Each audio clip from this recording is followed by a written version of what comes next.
दुर्ग लोकसभा में कांग्रेस प्रत्याशी राजेंद्र साहू पूर्व मुख्यमंत्री भूपेश बघेल और पार्टी के कार्यकर्ता मन संग रैली के रूप में शक्ल दे के पहुंची नावे कलेक्ट्रेट और जीत के उत्साह के संग निर्वाचन अधिकारी तिर जमा करी नावे अपन नामांकन फार्म।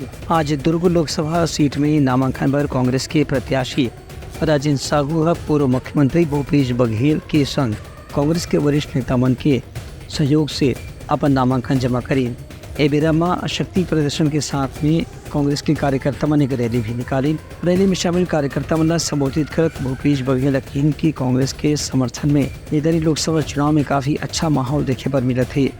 एक से 10-11 में से कम आधा से ज्यादा सीट में कांग्रेस के प्रत्याशी उनकी जीते की संभावना बहुत मजबूत हो गए है। जबरदस्त उत्साह है कांग्रेस के पक्ष में और मुझे पूरा विश्वास है कि राजेंद्र साहू जी भारी मतों से राजेंद्र साहू जी कार्यकर्ताओं के बीच काम करने वाले व्यक्ति हैं, नीचे से ऊपर उठे और इस कारण से प्रत्येक कार्यकर्ता को लगता है कि वे हम प्रत्याशी और प्रत्येक कार्यकर्ता प्रत्याशी बनती हाल तो उस पर भरोसा नहीं है, उसे विपन तारा साहू जी सारा लेना पड़ इससे स्पष्ट हो जा रहा है कि तनाव हार। हमको तो पूरे छत्तीसगढ़ पे भरोसा है, मगर छत्तीसगढ़ में कांग्रेस एक दफा जीतने वाली है।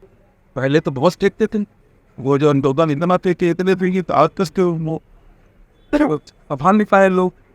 2019 में भी बहुत खेल पास, 2024 देखने कुछ बचा नहीं, बिल्कुल शून्य है। वो संकल्प पत्र जारी होने के बाद पूरा भारतीय जनता पार्टी में सन्नाटा है, उसके पास कहने कुछ नहीं। मतदाता के पास जाके वोट मांगे कि उसके पास कुछ नहीं, क्योंकि जो चावल दे रहे हैं, राशन दे रहे हैं, वो पहले से मिल रहा है, टाटा का कुछ है नहीं। और छत्तीसगढ़ में बल्कि कटौती हो गया, जो 35 किलो मिल रहा था प्रति 5 किलो हो गया और नुकसान हो गया। उनका कहने से कि दुर्ग हमेशा से कांग्रेस की गढ़ ही से यहाँ पहले भी ताम्रध्वज साहू जीत हासिल कर चुके हैं। एक स्थिति इधर ही राजेंद्र साहू उम्मीदवार बनाए गए हैं। Bureau report Uttarakhand news.